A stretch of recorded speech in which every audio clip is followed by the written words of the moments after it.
Bem-vindos ao jornal Cogito Ergo Sum. A obra estudada será Meditações, de René Descartes, que foi traduzida por Bento Prado Júnior pela editora Abril Cultural em São Paulo em 1973. René Descartes nasceu em La Haye, na França, no dia 30 de março de 1596. No ano de 1604, com 8 anos de idade, começou a estudar na escola jesuíta, onde permaneceu até 1614. Em 1616, ingressou na Universidade de Poitiers, onde estudou direito, mas nunca exerceu. Em 1618, Descartes, no exército holandês, comandado pelo príncipe Maurício de Nassau. Em 19, fica a serviço do duque do exército da Bavária. Na noite de 10 de novembro daquele ano, René tem um sonho que adverte sobre a unificação de todo o conhecimento tomado por um meio de uma ciência admirável. Em 1622, ele retornou à França, passando os seguintes anos em Paris. A obra, Regras para a Direção do Espírito, tivera seu início em 1628. Em 29, Descartes começa a redigir o Tratado do Mundo, uma obra física sobre heliocentrismo. Em 1637, publica 3 tratados científicos, a dióptrica, a geometria e os meteoros. Mas o prefácio dessas obras é que faz o futuro reconhecimento, o discurso do método.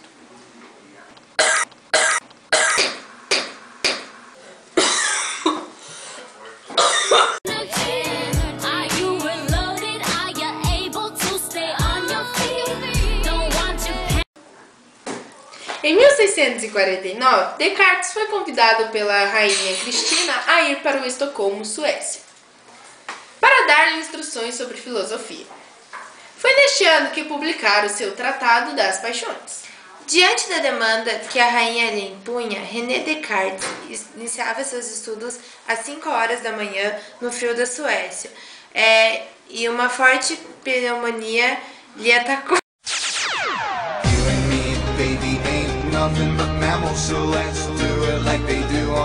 Histórico, social e político.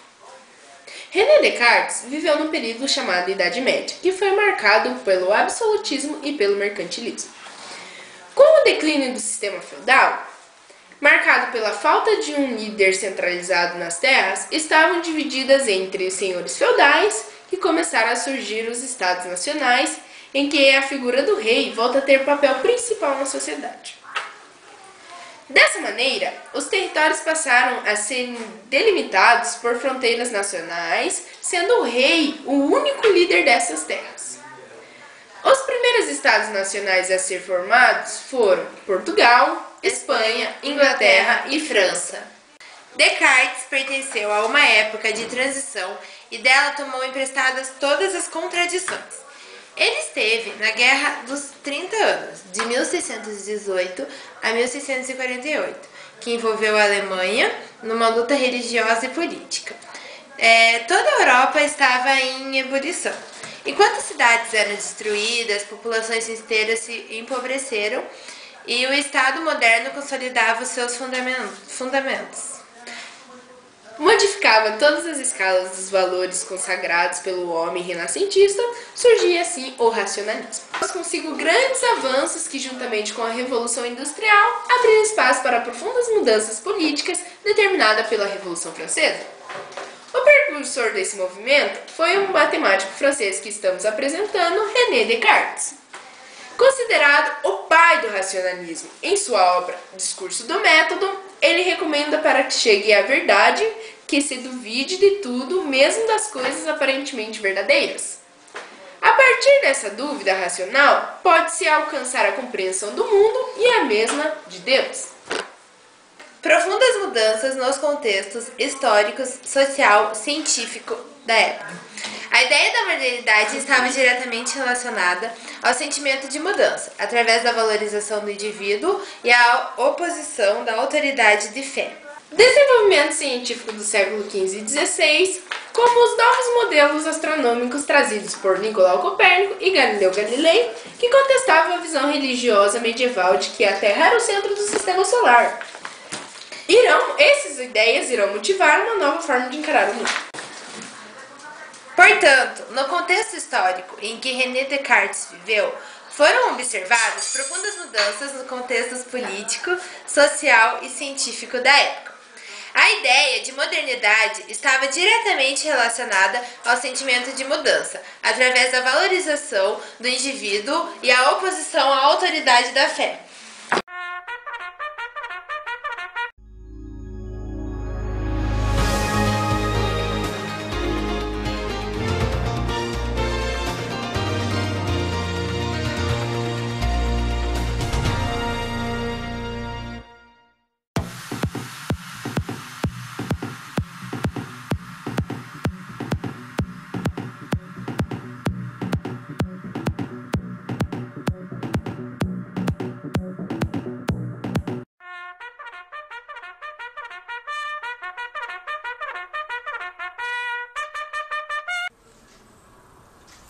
Boa noite, beleza?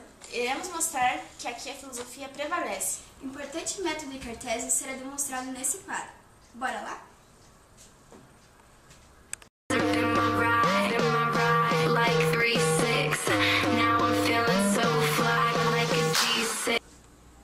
Para começar a primeira meditação cartesiana, iremos precisar de observações e dúvidas. Lembrando que dúvidas serão essenciais para a formação do método tratado.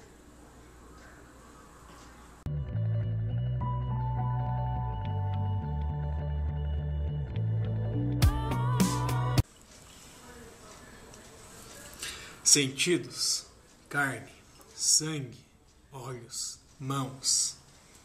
Ilusões. Este é um gênio maligno, enganador, o qual se aproveita de nossa credulidade. Mas o importante, o que seria? Zelar. Zelar para que meu ser não haja falsidade.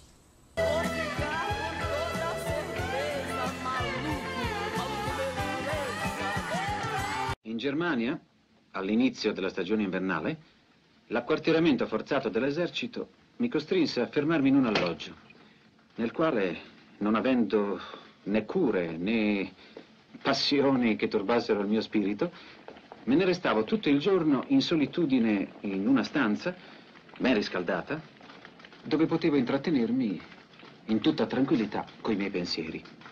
Così, dopo pochi giorni di riflessione, mi apparve limpido, come una scienza mirabile, un nuovo fondamento del sapere, dal quale è possibile produrre un ordine tra tutti i pensieri che possono entrare nello spirito umano, così come esiste un ordine naturale fra tutti i numeri. Quella notte, in cui vidi questo nuovo principio, feci 3 sogni.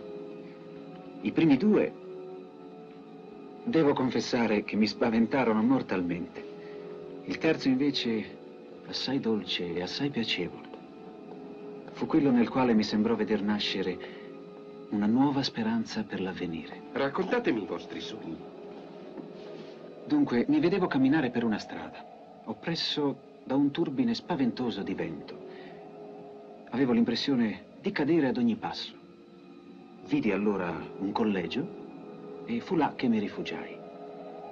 Cercando di raggiungere la chiesa di quel collegio per pregare, vidi nel cortile ventoso un uomo di mia conoscenza, che avevo sorpassato senza salutare.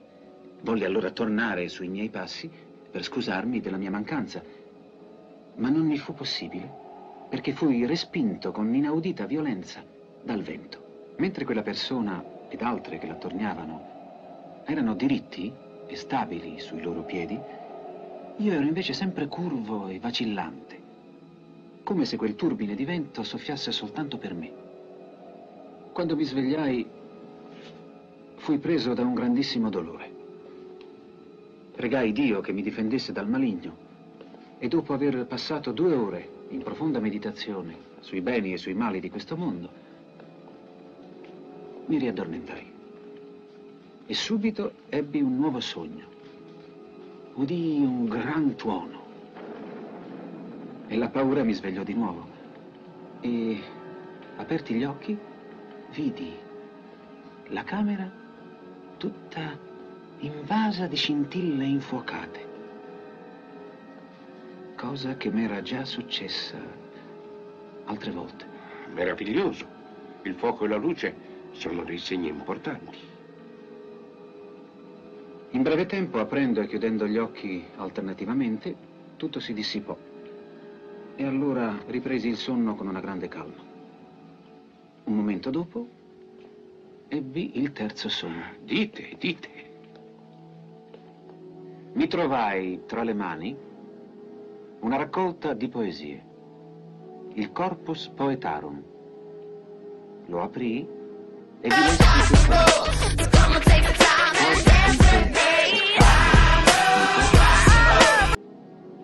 quale cammino sceglierò per la mia vita? Un uomo che non avevo mai visto mi presentò in quello stesso momento un testo in versi che cominciava così: est et non. Sì e no. Si tratta di sogni molto curiosi e sembrano nascondere delle importanti rivelazioni. Ne avete scoperto i significati? Li ho esaminati attentamente. Il mio primo sogno indicava gli errori ed i timori, i dubbi della mia vita passata. Il secondo non poteva essere che un segno evidente dello spirito di verità che scendeva su di me. Il terzo mi indicava l'avvenire. Est et non. È il sì e il no di Pitagora. Un avvenire nel quale mi sarà rivelata la verità e allo stesso tempo la falsità delle conoscenze umane e delle scienze profane. Io non so quale destino vi attenda, signor Descartes, però vi raccomando caldamente di pregare Dio di conservarvi nell'umiltà, perché è scritto che la scienza perde i sapienti. La verità assoluta, cioè a dire il Dio, rimane un mistero per tutti, Signore.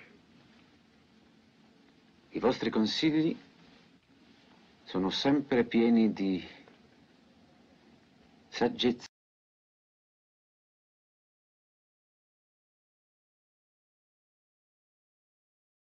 Boa noite, Letícia Nelaine. Estou aqui com René Descartes, o autor da obra Meditações. Alguns problemas na época foram concretizados por Descartes como a prova da existência de Deus. Se não posso ser o autor do infinito, é necessário que o autor seja Deus. Portanto, ele existe. Qual é a sua opinião sobre Deus em sua obra Meditações? Então, Stephanie, o raciocínio que eu tenho parte do reconhecimento de Deus como um ser perfeito na minha mente. E mostra que essa ideia só pode acontecer porque Deus é o símbolo da perfeição.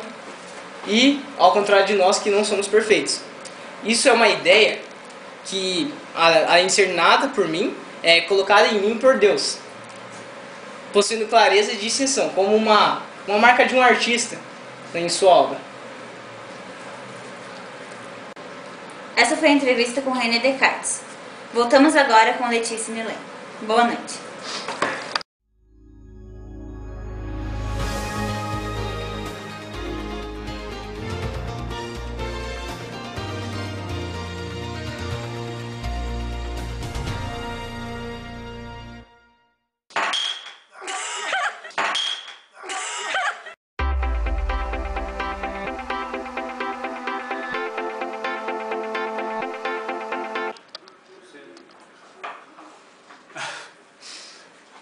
A matemática e a geometria são as únicas duas ciências inemutáveis. E todas as outras ciências não são, porque elas duas são as únicas ciências concretas. Descartes só interrompe sua cadeia de dúvidas com a sua única certeza universal. Se duvido, penso. Se penso, existo. Sendo que essa é a base fundamental de toda a sua filosofia. Controlando a minha maluquez.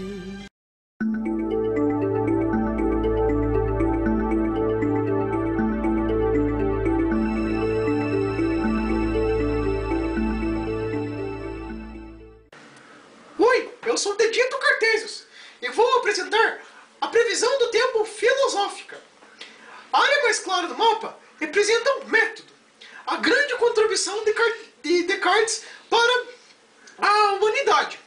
As outras áreas, como essa, representa uma das utilidades do método hoje em dia.